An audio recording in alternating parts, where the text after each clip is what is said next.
Yes, hello everyone, and welcome so much to our panel about PBSA.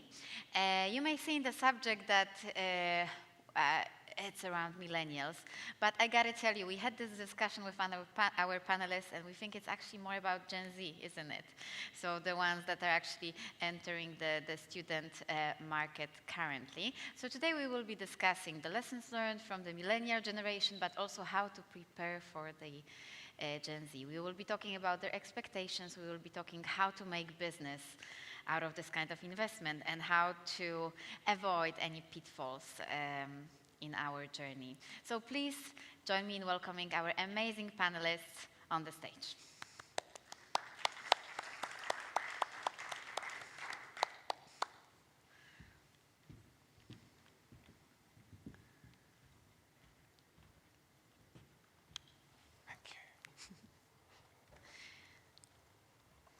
Guys, can you turn your seats so that we have you with under the... Yeah, Jonathan in the middle. Oh. Sorry. I'm actually never doing that on my panels. I gotta get better at this. Okay, so let's start with a quick round of introductions. Please, let's go. Yep, so my name is Richard Ward. I'm Head of Research at StuRents. For a bit of a very quick introduction in terms of what we do. So we have three arms to the business. We operate the UK's largest listings platform for students, over 750,000 beds across over 100 locations. We are also a leading provider of property management software to the sector, and that's both PBSA as well as HMOs. I'm sure we'll explain what I mean by that in a bit shortly later. And then we're also a leading provider of data and intelligence to the sector. So that's anyone from institutional investors, developers, lenders, operators, and so on as well. Thank you. Warren? Hi, pleasure to be here. I'm Warrick Swift, Marketing Director of Property Inspect. We're essentially a platform for property operations centered around compliance and inspections to make sure that you keep on top of the health and the well-being of your buildings and your properties and student accommodation in relation. We operate in multiple markets and verticals globally, and pleasure to be here. Please, Jonathan. Cool. So my name's Jonathan Tizard. I'm CTO of Vita Group. We operate a few brands, and one of the brands that we operate is Vita Student. It's the largest in our portfolio. We're an end-to-end beds platform, so we buy, build, design, develop, stabilize, and then sell. My role within the group is to provide technology for student experience, also helping sales and lettings fill the buildings as well. Also, I would like to say here that Jonathan just learned a few minutes ago that he will be joining this panel, so please let's welcome him extra. Thank you so much for joining us. That's brave. Hannah? Hi, I'm Hannah. I'm the founder and CEO of Hybr. We're a curated rental platform for first-time renters, so we cater for students and young graduates to make sure that they have everything they need during that very anxiety-inducing moment of renting for the first time. And we have built the best-in-class lease-up experience, streamlining the lettings function, so managing everything from the marketing to the onboarding of tenants to save our landlords, operators, agents on the admin cost and burden of managing lots of different portals and agents, saving on upfront marketing costs, and streamlining team resources. Thank you very much. And shortly about me, I am Margo Mroz, and my background comes from private equity real estate, where I dealt with implementation and investments in technology and innovative business models such as PBSAs and similar. All right, thank you so much for your introductions. But talking about introductions, I would also like to say a few words about PBSAs themselves. Because I think it's, for many, it's still a mystery. What does this really mean? And what's the difference with just regular student housing? Is there a difference? If any of you feels like describing to us, what is PBSA? Yeah, I'm happy to start. I guess probably put most simply, so purpose-built student accommodation, PBSA. The way that I'd probably describe it is a tower block. Probably the easiest way to describe it. It's not entirely correct, but that's probably the easiest way. So you have obviously PBSA in the UK market, and then you have what's classified as HMOs, which is your houses of multiple occupation, and that's your more traditional house share, essentially. So PBSA, average scheme size nationally, about 280 beds, roughly speaking, about 700,000 PBSA beds, and the HMO market, you're looking at an average property size of 4 bedrooms, basically. So it's a very different product offering in that respect. And what is the size of the market of PBSA in the UK? Yeah, so in terms of, I guess, addressable active listings or operational beds, you're looking at about 730,000 beds, roughly speaking. That's both a mixture of private operators like Vita, but also university-managed beds. What has been an interesting trend, though, is that private share of the sector has overtaken the university market. So actually, the private sector is now the biggest provider of PBSA beds in the UK. Great, thank you for that, Richard. All right, well, millennials, Gen Z, every generation has their own specifics. If we can talk about the expectations of this kind of customer, what are they looking for? What is important to them? How to address this market so that we know that our investments, will be on the plus? I think there's kind of 3 key Gen Z attributes that are important to discuss to get this conversation really going. And I think firstly, unlike millennials who are quite known to be entrepreneurial and quite confident with their decision making, Gen Z are prone to anxiety and be risk adverse, which makes them slightly more intimidated. I think if you read the press right now and the headlines, of course they're going to be anxious seeing that there's no houses available, you're getting exploited, you're getting ripped off. So when we're thinking about creating great environments for students, we have to make sure that they're getting all that support and hand-holding throughout that customer journey because they're very much on the back foot in that experience. And that links to the second attribute, which is because rents are rising and the more premium products out there for student, they have high expectations. So they go in there expecting a lot, and also it's their first time living away from home, from mom and dad, so they don't know how long it should take when the boiler breaks. So you really have to educate them and keep them in the loop because they do have high expectations. They're paying a lot more than historically students have ever paid, so they expect that service. And again, it's all about that communication, keeping them in the loop. And lastly, interestingly, although they are the digital natives, Gen Z are known of really valuing that face time and that personal contact. So making sure that they feel like they can trust that property owner and they're really, again, having that consistent comms and their hands held throughout that process because they need to connect. And again, that's really important when you're thinking about the onboarding journey and also the environment you're creating within that building. All right, so there is also a lot of community aspect. Definitely. All right, and how about technology? Any solutions that they find they cannot live without?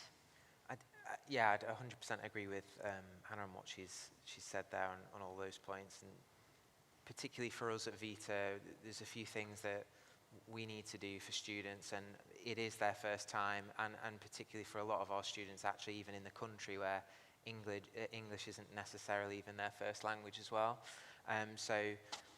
Within our developments, we have a social element of, there's the digital and the physical element.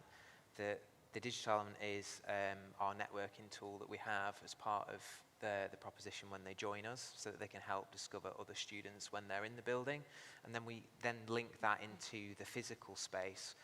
Vita has quite a lot of has a very large events program for students throughout the year. So we take a lot of time making sure that we induct students into that events program, which then allows them to meet each other within the building and get more comfortable when they're in the surroundings. Actually, I have a follow-up question here. So it seems that it's a bit of operational heavy if you run the events programs as well. I assume there's like events organization and all that. How, from the operational perspective, where do you see it's worth investing to keep your customers happy? So for us, Vita is definitely 30 to 40% more expensive than any other provider on the market. So we need to make sure that we we provide that value back to the student and the experience that they have with us. So the experience doesn't actually end when they finish with Vita. We have a Vita alumni program as well, so that then continues after they've left the building. They become part of our wider brand. It's important for us as well that we then try and offset that with technology. So we build a lot of internal tools to help make sure that the overhead of managing those events is as stressless as possible for the residence managers on the ground, so that we can get more time with the staff, with the customers, than it is overheads of managing and dealing with quite a lot of the troubles of setting up events, which, as I can see, is quite difficult. Must be. And can we learn anything from the big data, Richard? Yeah, I think just kind of take it back one step. What's particularly for PBSA, I guess what is important to kind of recognise is the different segments in the market. So obviously purpose-built, and Jonathan, you mentioned this, I think, already. A lot of that is going to be targeted towards your more affluent students, typically from China, for the really high-end stock. Whereas actually in the UK, about 70% of the market is actually UK students and 30% international. Of that 30%, about 23% is China. So actually, as a PBSA sector, it's really going after a relatively small proportion of the overall pie. Why does that matter? Well, it all comes down to expectations. Again, your £200, £300 a week property, the expectations is clearly going to be high, and that's not to say those students that are looking at the more affordable don't also have high expectations, but obviously it's not always able to deliver that at the lower cost. So yeah, I think it comes down to understanding the specific part of the market you're going after, and obviously tailoring your, I guess, offering towards that as well. So talking about the expectations and the implementation of these, of course, from the investor's perspective, it's a lot, if not everything, but let's say a lot about ROI, right? What is the return on the investments you are making? And what would be your perspective in terms of that, in terms of how to optimize for the best ROI in this sector, in terms of location, targeting, marketing, branding, anything that comes to your mind that you think that can bring better results for the investment? Yeah. I guess just to strip it back to some of the basics in terms of, I mean, occupancy and rental growth, right? Those are two key factors that determine that, and a lot of that comes down to getting the right product in the right location at the right time. If you have the best product, but it's in a market that, to be frank, the supply and demand fundamentals aren't good enough, you'll struggle, and vice versa. Places like Glasgow have been in the press a lot recently. Clearly, it's a city that does not have enough accommodation. But not every location is like that in the UK. A Coventry versus a Glasgow versus a Sheffield versus a Durham, all completely different. So again, understanding where to invest is key, and then getting the facilities and technology right as well is obviously going to help. But you need to get those basics right.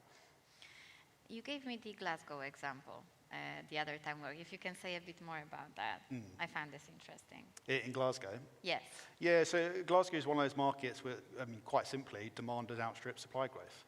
And clearly that's going to mean students are competing for rents and beds, and that's going to drive up rents and occupancy. And we track PBSA occupancy every single month. And very much the case in somewhere like Glasgow, that booking curve or occupancy curve is well ahead of where it was last year. And again, that's quite simply because there are not enough beds and too many students.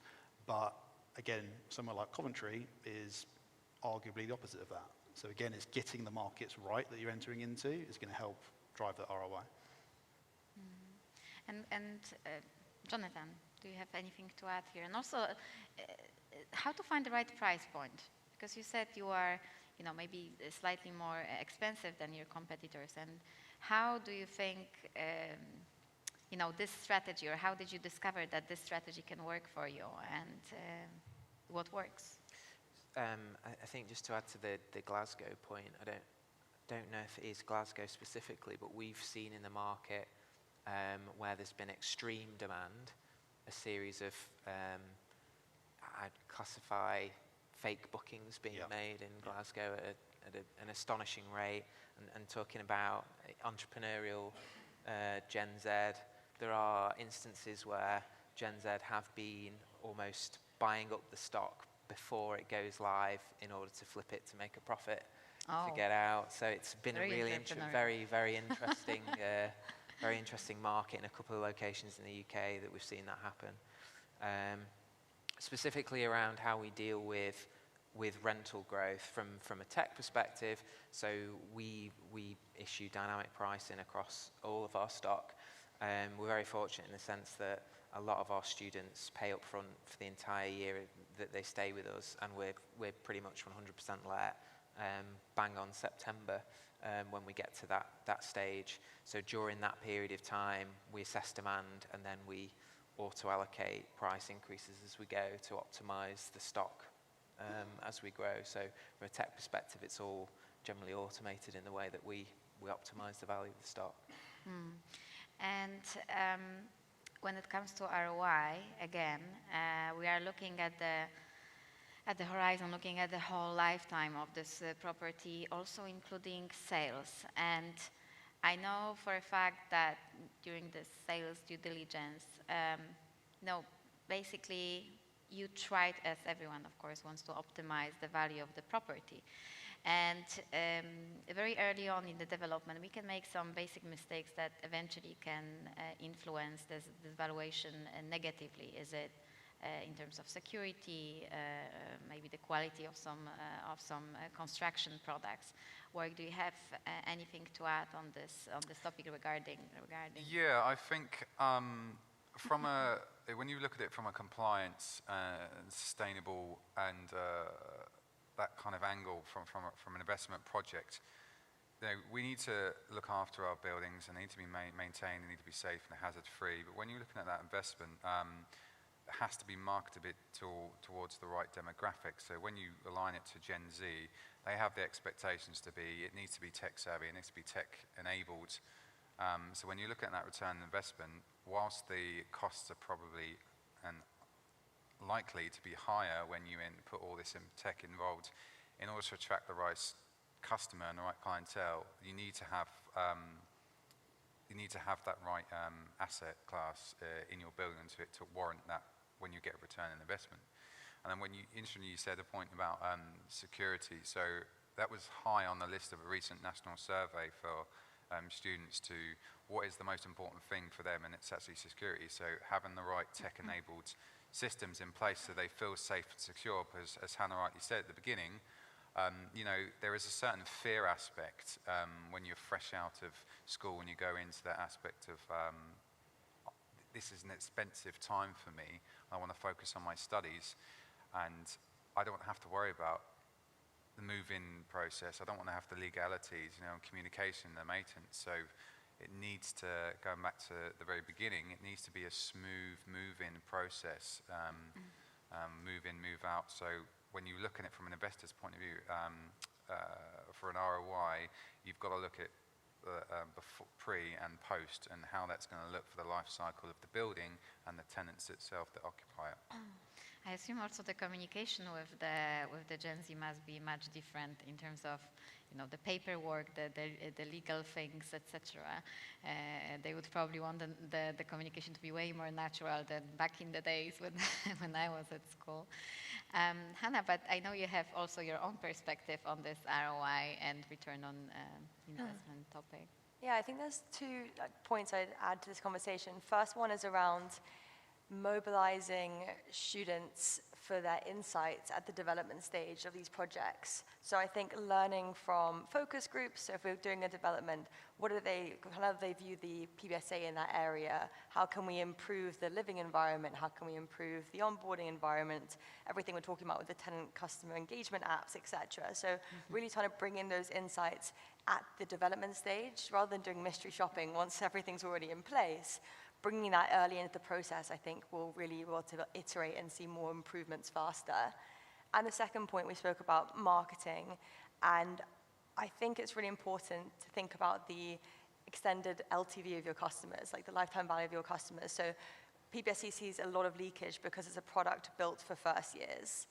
And why don't we challenge the different products we're building or environments we're building for different segments of the market. And I spoke about this earlier today, and I was speaking to Sarah from the property marketing strategist around how if we challenge how we've been building these buildings, that if we think about smarter buildings, so maybe we don't need to have the en-suites in every floor if you're catering for a domestic student who wants to be sharing with 4 of their friends. And maybe we don't need to have slightly smaller rooms and larger co-working spaces where you can study there, and then we're able to kind of keep rent slightly down, but margins stay the same, or that cinema room, or the tennis courts that are underutilized but expensive to build. Bring in more rooms, and then we don't need to see those rents rising as much. Another interesting example is the Indian market have said, we did a survey the other day, that just under 60% were confident and comfortable to share a room if that could keep the rent price down. And again, you have 2 people sharing, you can keep margins the same. And this is a product that works, has already been validated in the US and in Spain. So I think it's would be good to see the UK challenge the way that we build and the way we think about using spaces, so that we're able to build for different parts of the market. It's not just for the first years, the more affluent first years, but if we have brands that can actually work across different segments and can build the loyalty, not just for students, but as they go into young professional lives as well, then you're able to extend the LTV and really capture them and just build loyalty. Yeah, I guess just to add to Hannah's point as well, I mean, so we track, for example, planning applications and development for student, and the amount of times you'll see, and obviously the numbers need to work, which is obviously why it happens, but a developer may put forward a scheme where it is a 10-bed cluster, so 10 bedrooms sharing a kitchen, but if the market in that location, the demand is for 4 beds, then it's not optimal.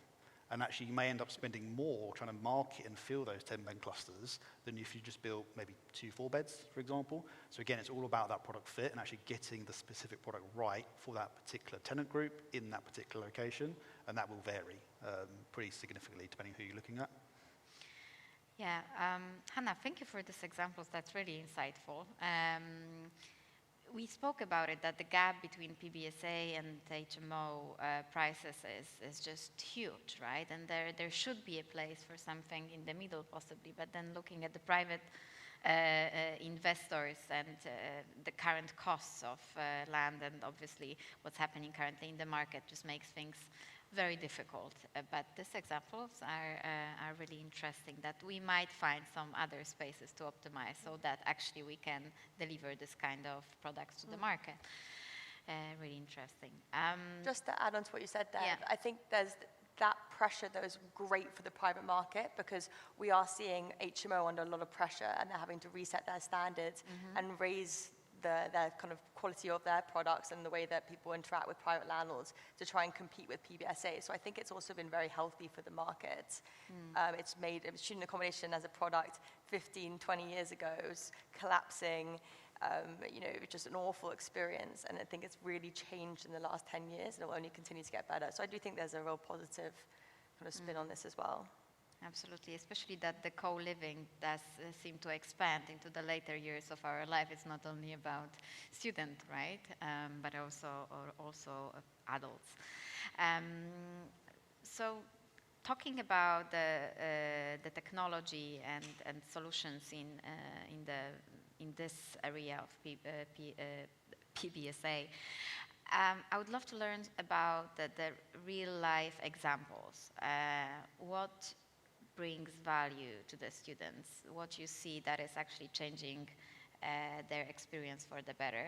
And does it come from feedback of what's existing, or does it come from the ideas for the future? Where do you think this market is going, and where are we now, and what works? I'd love to jump in on this one because I love tech at heart, and when you look at the spaces of what's happening, whether it be co-working, whether it be the likes of when you look at smart spaces and what they're doing, and how can we have a tech enablement PBSA environment where you're connecting, you connect your spaces with the people that occupy them, and you're doing it in a really intuitive way, so that actually it's not invasive, it just works in your day-to-day environment, and getting the right tech in place will encourage Gen Z are very tech savvy anyway, they'll encourage them to be more interconnected with their ecosystem of that PBSA. And you mentioned a touch point on communities. And when you look at what's happening in the co-working space, some of the reason why it's work is because you don't know who you're going to bump into, you don't know what peers and people you're working with and what outcomes, and we're all creatures of habits and we need that social interaction. So to be able to utilize space optimization along with tech to understand what is actually happening with our buildings and then make that interconnectivity with using the tech with our the occupants is going to then for tenfold get a better return from your investment. And students are at that point where it's a very high cost investment to go into accommodation because of all of what was mentioned, the pricing rising. They are on the fence about, do I go into the PRS sector, moving forward, and it's a very difficult market for PBSA because of that very reason. So it's so versatile. So tech is only going to have that enablement to retain customers in that community, in that space. I guess also, again, just to strip it back to the basics. I mean, if you are an operator and you are trying to obviously attract student tenants, even something as simple as having a good booking journey online for a tenant. And that sounds like it should be a given. If you go to book a hotel, you can do it really, really easily in 2 clicks, essentially. That isn't always the case in the student market. And sometimes those booking journeys are long, not easy to follow, and maybe not even online. They don't allow bookings online. So again, just having that ease of process to limit any barriers that possibly could be in place. Because, I mean, realistically, if you have 2 competing schemes, I can book this one online in 2 clicks, and this one I can't, I'll probably go to that one. It's just easier if they're the same offering. So again, getting some of those basics right is obviously critical. So before putting the cherry on the cake, do the cake right. Yeah. Jonathan, anything from your experience? Yeah, I'd agree definitely on the booking journey front. It's always a challenge, right? Because you are selling a pretty expensive product for a term of X amount of weeks. So, a booking journey isn't going to convert the person that you wanted, but it definitely helps get that person in as early as possible. So all that kind of stuff, we're a 3-step booking journey, so it's super simple for us to get signed up, everything's automated. And in the instance where customers talk to us, it's very simple to hand off to an online journey after they've spoken to our sales team to help convert them straight into a booking in our system. So we just try and make sure that process is as frictionless as possible. That's an interesting point, because the move-in process can be quite daunting to people that have never gone into let's say, a rented environment before. And obviously tech enables that and helps smooth the process. So the last thing I'd need coming out of mum and dad living at home is to go into some sort of rental agreement and not understanding and having fear around that process and worrying about everything. And so take it back to our personal experience of our business when we help the move in and move out process of compliance and the deposits and things like that. We try and utilize tech in a simple way so it removes the barriers of fear around that. What's going to happen to damages and is everything accountable? Is the deposit going in the right place at the right time? And how is that going to be finished when I move out and things like that? So it's really important to have that smooth process onboarding and exit. Moving away from the tech itself, since actually at the end technology is just the tool for something, for solving a problem, for improving a life and experience. The beginning actually starts with a need, with an expectation.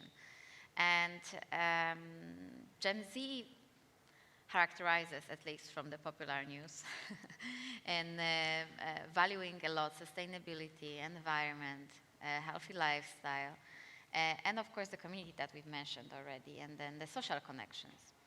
Can we talk a bit more about how can we implement that thinking into branding, communication, the experience of our customer in the investment, and any expectations or knowledge that we have already? I know Johanna know quite a lot about what are they looking for and then we can discuss how can we match this. Yeah, definitely. I think I often hear at panels people talking about how, Gen Z say they care about sustainability and the climate, yet you go and walk into a PBSA in the middle of winter, and because they have bills all included, all the windows are open, and everyone says, they don't care, they're lying. And it's like, no, they do care, but they don't understand the implications. So how can you really communicate and help them understand that impact that they have on the world around them? Because they're anxious and they do care about the environment, but you have to visualize it in a way that they'll get it. And a great example that one of our clients, Warrick, did in one of their buildings is have a polar bear who slowly starts drowning while you're having a shower. So you can understand that while you're having that long, hot shower and wasting a lot of water, look at the damage you're doing to this sweet little polar bear next to you. So how can we have clever ways of, not just launching innovative tech products that are going to, save the environment, but actually be able to have educational campaigns that go alongside them to help people understand in layman terms the implications that they have on the environment. And a survey we did the other day, around 500 Gen Z, people spoke about how 70% would really like to have secondhand furniture in their properties, and whether it's PBSA or any institutional building. And so there's clever ways where actually that reduces costs from an investor perspective. It also helps students feel like they're being sustainable, and they'll kind of buy into that. So there's lots of ways that you can create win-wins between the kind of sustainability perspective and also getting buy-in from your young renters. That's an interesting point, actually, because making sure your product is fit for market for the demographics that need it. I mean, Gen Z are very conscious around the environment and their views, and I think you'll agree on this, Richard, is data is king, and we have access to a lot of data in our buildings, but it's what do we actually then do with that data, and how we translate that into meaningful impact. And using tech to enable, to translate into stories, messages, what are the concerns, and how do we translate that to the customers? Having visualization of, oh, look, I've used, almost gamification, if you will. I've used X amount of units of water, the average for your building is X, I'm not going to use as much, or heating, ESG, windows, all this, we have access to it, and it's just enabling the right tools and features in these buildings to have a more appropriate, sustainable way in how we live, breathe, work in the buildings that we inhabit. That's a very fair point, Warrick, and actually it's very interesting because we slightly touched this topic with Jonathan on another panel regarding how to educate and encourage this generation to care more, and we talked about the gamification for students, right? Because for the older generations it might be taxation, but for students you can start simply with gamification of extra points for saving this amount of water or energy this month. Exactly, and we haven't. We're on our journey to implement this now, because obviously we've got a load of stock that's live, but we're looking to implement technology in room, and we're in trial now with it that gives us visibility of everything from light levels, carbon dioxide, movement, heating, all that kind of stuff together. And then we can do two things with that. One, we can give visibility to students, say, look, you're above average in building right now. Here's the kind of things that you should think about maybe to help your impact on the environment.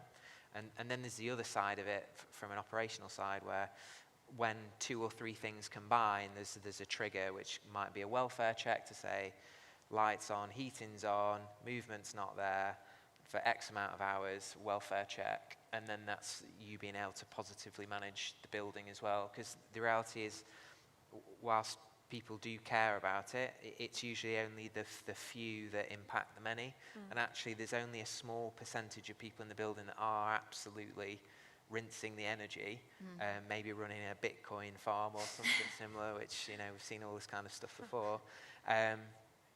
And they're the ones that need educating, and they can be up to 30% of the cost of the building in terms of energy. So it's about targeting those people and helping them, give them the right behaviours to make better impact.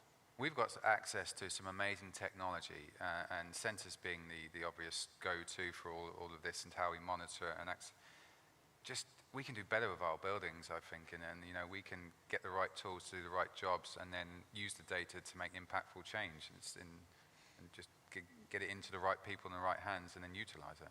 That's true, but looking from the investor's perspective, it's like we can do everything, but everything costs. Yep. So the question is, what really brings value? What will help me raise my prices? Yep. That's true, right? What will help me with a better sell, with a resell, with a relet?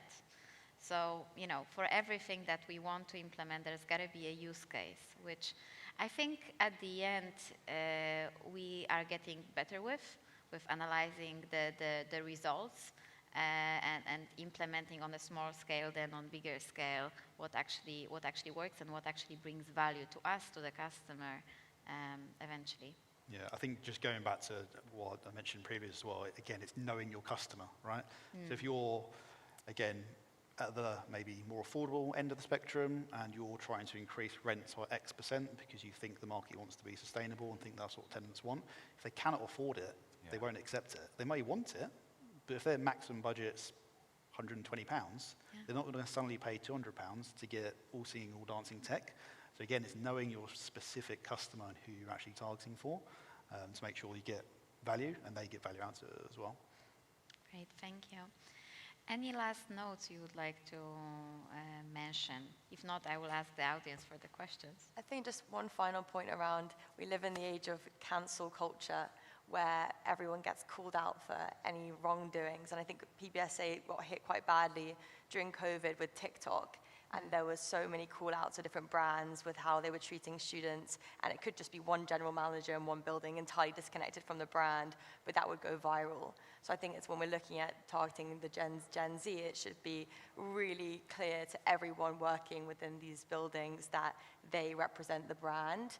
And if the way that they talk, the way that they write an email, imagine that that's going to be plastered all over the web, because that will happen with this generation. So really user experience, right? At the end, everywhere you touch. Yes. Great point.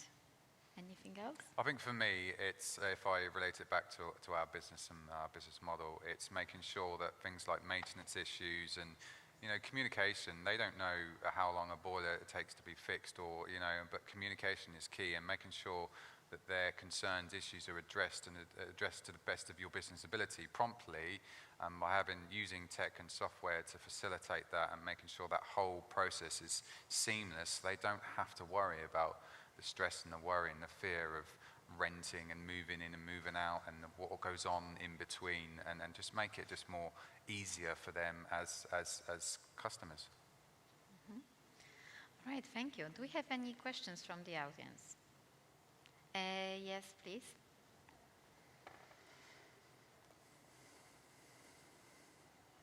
Yeah, hi there, Nij Allen.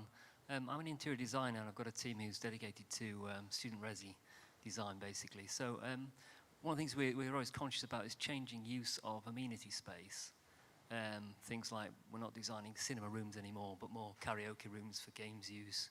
Are there any particular trends you're seeing coming through at the moment of amenity use, and how you actually manage that change over perhaps 2 or 3 years once it's been designed? What happens after that? Jonathan, I think that's the question for you and the events. Yeah, that is a good question. For us, we're always monitoring, and it informs next builds of how much space we should be applying to study versus amenity and all that kind of stuff. For now, a lot of our space is generally activated because of the events program that we have. So we do generally use a lot of that space most of the time. And we have an abundance of space for students, because as our product, that's what the student expects for what they need. So it is a challenge. We have, again, as part of our technology stack, we can understand all the important points of the day when people are using those areas, and it feeds in from an operational point of view. We can see everything that's happening in that time frame. So it does feed back, but in terms of changing space, I can't think of any examples at the moment where we've modified existing areas. Well, look, you could take, for example, desk occupancy centres or proximity centres and anything like this, and you can use it to your advantage. It doesn't have to be expensive, and you can understand where your bottlenecks and sweet spots are for is certain space being utilised at the right time, and then adapt your space accordingly to your community's wants and needs. Great. Okay, that's all we can do for today because we are already over time, but I'm sure that if you have any further questions, you can approach this wonderful panelist I had just now. Thank you so much for your time, for your attention, and thank you so much for a very insightful, amazing discussion we just had. Thank you. Thank you.